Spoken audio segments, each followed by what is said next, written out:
जो महिला अपने पति को छोड़कर किसी और पुरुष के साथ संबंध बनाती है, वह महिला अपने पति के सामने यह 3 नाटक जरूर करती है। और अगर आपकी पत्नी भी यह 3 नाटक करती है तो आपको भी सावधान हो जाना चाहिए। तो चलिए आपको बताते हैं इन 3 नाटकों के बारे में दोस्तों। जो स्त्री अपने परिवार को, अपने लोगों को और अपने धर्म को नहीं मानती है, समाज में लोग उसे बदचलन ही मानते हैं। कहते हैं कि जो सच्चे प्यार करने वाले होते हैं वे ना तो उम्र का लिहाज करते हैं, ना ही धर्म का लिहाज करते हैं और ना ही अपनों का लिहाज करते हैं। बंधुओं, इसी तरह एक बार की बात है। एक नगर में एक बहुत ही धनी सेठ रहता था। वह सेठ करीब अपनी 60 वर्ष की आयु को पूरा कर चुका था, यानी कि वह आधा वृद्ध हो चुका था। अपने जीवन की आधी आयु को वह सेठ जी चुका था।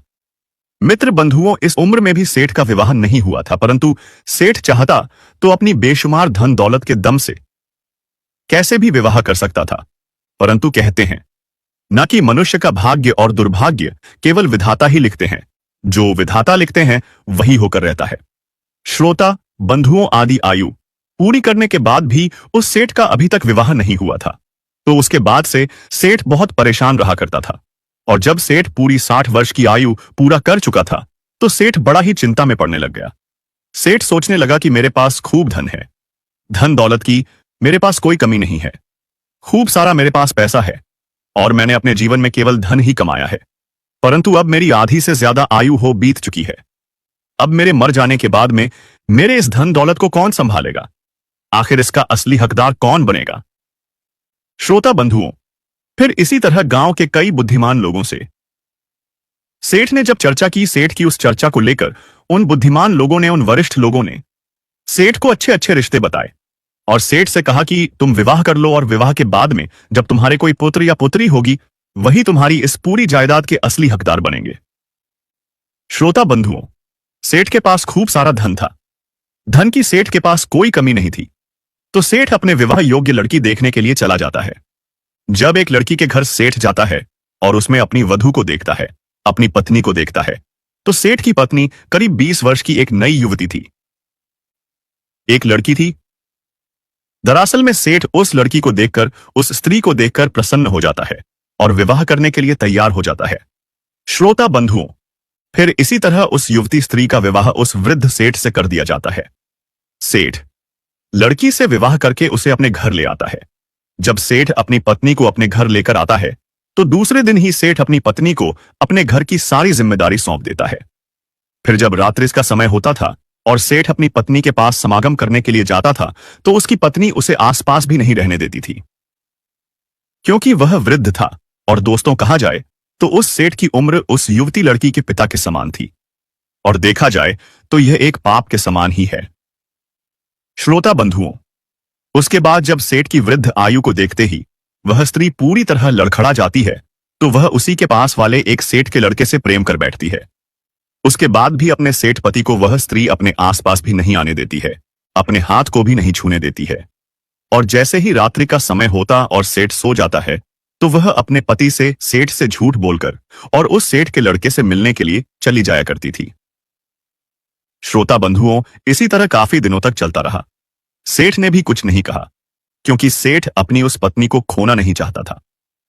सेठ बार बार इस चीज को सोचता था कि मेरी आधी आयु बीतने के बाद तो मेरी भी शादी हुई है, और अगर यह भी कहीं मुझे छोड़कर चली गई तो लोग बातें बनाएंगे, लोग मुझे जीने नहीं देंगे, लोग मुझे ताने मार मार कर ही मार देंगे। लोग कहेंगे कि खूब धन कमाया, खूब नाम कमाया, परंतु संतान नहीं कमा पाया। श्रोता बंधुओं, इस तरह सेठ कुछ नहीं कहता और उसकी पत्नी रोजाना नए नए वस्त्र खरीद कर लाती, सेठ के कमाए हुए धन को खूब उड़ाती। फिर जैसे ही सेठ अपनी पत्नी की लगाम कसने को करता, अपनी पत्नी को थोड़ा भी डांटता, तो सेठ की पत्नी उसे उसकी वृद्धावस्था का बार बार हवाला देती और उसे कहती कि अब तुम्हारी वृद्धावस्था हो चुकी है, तुम मेरे लायक नहीं हो, परंतु मैं तुम्हारे इस वृद्धावस्था में भी तुम्हारा साथ दे रही हूं। यही बहुत बड़ी बात है। श्रोता बंधुओं, उसके बाद में सेठ अपनी पत्नी से ही बहुत परेशान हो चुका था। उसके बाद सेठ एक दिन जब अपने नगर में घूमने के लिए जाता है तो उसको उसके कई सारे वृद्ध मित्र मिल जाते हैं। जब सेठ को सेठ के मित्र मिलते हैं तो सेठ के मित्र सेठ से कहते हैं कि अरे भाई, तुम्हारी अभी अभी नई शादी हुई है, तुम्हारा अभी अभी विवाह हुआ है, परंतु तुम्हारी पत्नी तो रोजाना रात्रि को सेठ के बेटे के पास आती है, तो भाई आखिर ऐसा क्यों हो रहा है? प्रिय बंधुओं, उसके बाद में सेठ उनके पास और देर नहीं रुकता है। सेठ अपने मित्रों की इस बात को एक ताने के समान ही मानता है। उसके बाद में सेठ जैसे ही अपने घर आता है, अपनी पत्नी को देखता है, तो सेठ अपनी पत्नी से साफ शब्दों में कह देता है कि सुनो, अब मुझे तुम्हारे साथ नहीं रहना है और मैं चाहता हूं कि अभी और इसी वक्त तुम मुझे छोड़कर अपने पीहर चली जाओ। मैं जैसे पहले था, मैं वैसे ही अब भी रह लूंगा। मैं केवल तुम्हें अपनी संतान को इस दुनिया में लाने के लिए लाया था, अपने इस वंश का वंशज चलाने के लिए लाया था, परंतु तुम मेरी इस विवाह करने की सबसे बड़ी गलती का फायदा उठा रही हो या गुस्सा और रो रही हो। श्रोता बंधुओं, उसके बाद में वह सेठ अपनी उस बदचलन पत्नी को वहां से भेज देता है और अपनी सारी जमीन जायदाद, अपने सारे धन को गरीबों में बांट देता है और फिर सादा जीवन जीने लगता है और भगवान की भक्ति में लग जाता है।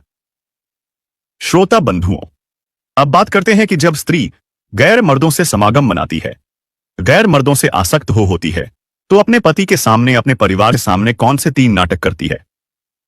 श्रोता बंधुओं, पहला, जो स्त्री पर पुरुष में आसक्त होती है, वह अपने प्रेमी को अपने घर वालों के, अपने पति के सामने अपना कोई मित्र, बंधु या भाई बनाकर ही पेश कर देती है, क्योंकि उसे केवल अपने प्रेमी के बारे में ही दिखता है, अपने धर्म के बारे में नहीं दिखता है। और श्रोता बंधुओं, किसी ने सत्य ही कहा है, जो स्त्री पर पुरुष में आसक्त होती है, जो श्या रूप धारण करती है, वह कर्म, धर्म सब कुछ भूल जाती है। दूसरा है, जो स्त्री पर पुरुष में आसक्त होती है, वह बार बार अपने घर से बाहर जाने का नाटक करती रहती है, अपने पति को, अपने परिवार को, अपने कुटुंब को झूठ बोल देती है।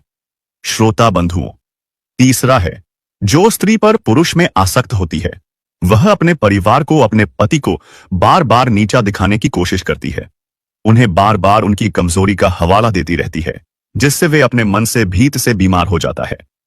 श्रोता बंधुओं, जो स्त्री पर पुरुष में आसक्त होती है, वे 3 नाटक अवश्य करती हैं। यह कहानी आपको कैसी लगी? कमेंट बॉक्स में अवश्य बताइए।